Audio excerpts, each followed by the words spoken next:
Welcome back to the Lights Out podcast, bedtime stories for boys and girls around the world.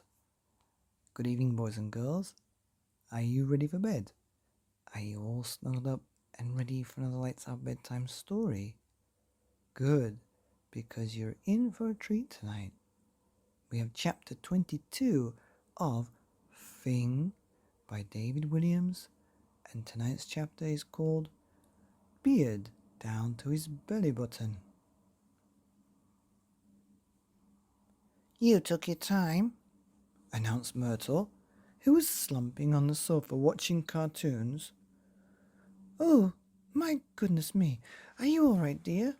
Yelled a worried Mrs. Meek as she rushed into the room. Yeah, I'm fine, replied the girl. Oh, not you, my heavenly angel. I meant father. Just one look at him was enough to make Mother burst into a river of tears. Boo, oh, poor you. It was true. Mr. Meek did not look his best. The man of the house had been gone for months. Now he was as skinny as a rake, and his beard reached down to his belly button.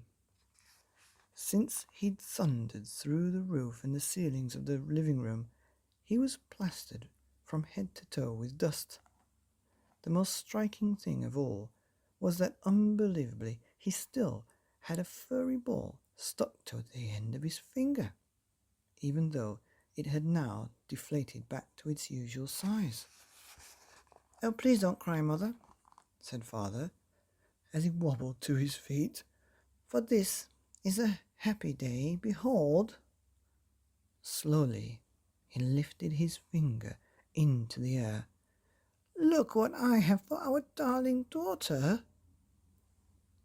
Mrs. Meek looked on in awe at this new, heroic Mr. Meek. Now she was crying tears of pride. Yes, continued Mr. Meek, your father has successfully completed his deadly mission. All the way from the deepest, darkest, junglest jungle, I bring you this a thing. Myrtle looked away from the television set for a moment and glanced at it before uttering, I already got one. The end of chapter 21. Beard Down to His Belly Button of The Thing by David Williams. Here on the Lights Out podcast, bedtime stories for boys and girls around the world. Good night. Wow, she already got one. I don't believe her.